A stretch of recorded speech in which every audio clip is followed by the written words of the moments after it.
Shalom Ubracha. Teilim, Perek, Pegimel. Psaume 83. Shir, Mizmor, le Asaph.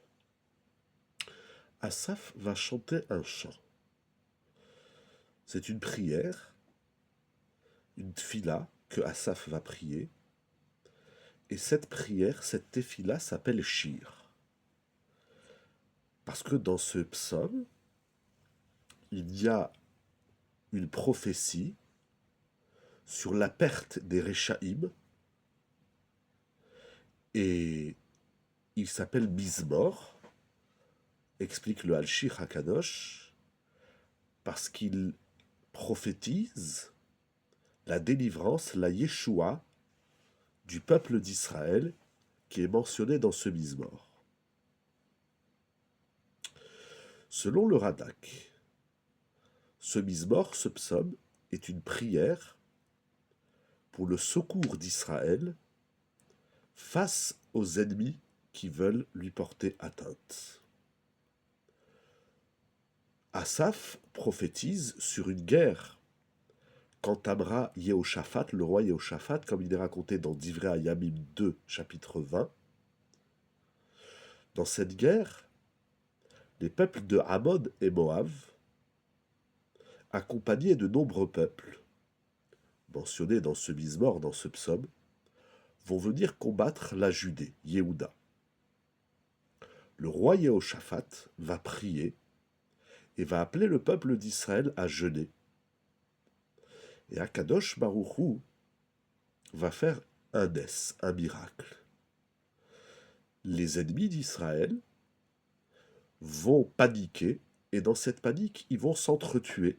Et le peuple d'Israël n'aura même pas besoin de faire la guerre, explique le Radak, c'est incroyable. Selon le Ride, c'est une prophétie à propos du roi Sancheriv, roi de Achour, qui va réunir de nombreux peuples pour mener une guerre contre Yerushalayim. Asaph va prier sur cet événement, et à la fin, le peuple d'Israël connaîtra le secours, comme il est raconté dans le livre de Melachim 2, chapitre 19, où l'ange d'Hachem, Malach Hachem, va venir et va tuer toute l'armée de Achour, de Sancheriv. Selon le Meiri et le Ri Ben Yechia, ce psaume parle de l'exil dans lequel nous nous trouvons, où de nombreux peuples se réunissent, malheureusement, pour anéantir le peuple d'Israël. Donc nous voyons que ce Mizmor parle de la guerre de Yehoshaphat, de la guerre contre tous les ennemis, de la guerre de l'ange d'Hachem, qui va abattre donc l'armée de Sancheriv, et troisièmement, l'exil dans lequel nous nous trouvons, où malheureusement, encore et encore, nous connaissons des ennemis, des peuples qui veulent anéantir le peuple d'Israël. Donc c'est un Mizmor qui est concentré sur la notion de la guerre, des guerres que le Ham Israël traverse, connaît durant son histoire. La fin, le dernier verset de ce psaume, verset 19, Veyedrou ki ata shimcha Hashem levadecha elyon al kol haaretz. Et alors connaîtront les peuples qui... Alors il y a plusieurs explications, soit les peuples qui resteront, ça veut dire qu'il va y avoir des guerres, mais à la fin il y a des peuples qui restent, donc ces peuples connaîtront le nom d'Hachem, que Hachem est seul dans le monde. Comme nous disons tous les jours dans Alenu les Shabeach, c'est un verset dans Zecharia, Bayom Aoui Hachem Echad Ushmo Echad. Et alors les peuples reconnaîtront que Hachem, il est un Echad, unique, et son nom est Echad. Selon le Al-Shir, cette reconnaissance de l'unicité d'Hachem Elyon al-Kol Haaretz, qui domine le monde, cette reconnaissance des peuples, c'est-à-dire les peuples vont reconnaître Hachem, ce ne sont pas les peuples qui resteront à la fin de l'histoire, mais les peuples qui périront avant de périr, ils reconnaîtront l'unicité d'Hachem et sa gouvernance dans le monde. Ainsi explique le Hachir.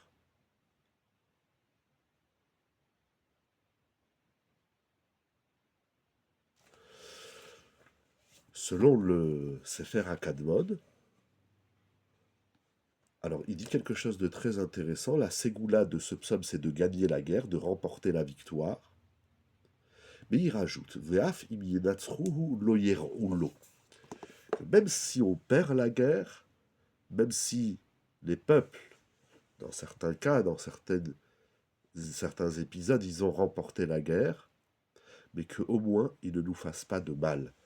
Ça veut dire qu'il y a remporté la victoire et il y a ne pas subir les dégâts de la guerre, auquel cas nous ne remportons pas la victoire ou le Ham Israël ne remporte pas la victoire. Mais ce que nous voyons, c'est donc qu'il faut prier pour la guerre, pour la victoire.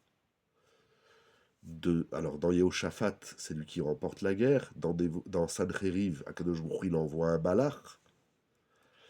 Et ces victoires liées aux guerres sont toujours liées au nom d'Hachem, Veyedou ki ata shimcha Hachem levadecha, afin que reconnaisse que ton nom Hachem, que toi Hachem, tu es unique, tu es l'évad, seul, au-dessus de toute la terre, qu'on n'entende que des bonnes nouvelles, et qui est le shalom en Eretz Israël. Que Dieu vous bénisse, Bessorot Tovot, et que le mérite des Teilim, aussi bien dans leurs prières que dans leur étude, soit d'un grand mérite pour le Ham Israël. Kol Touf.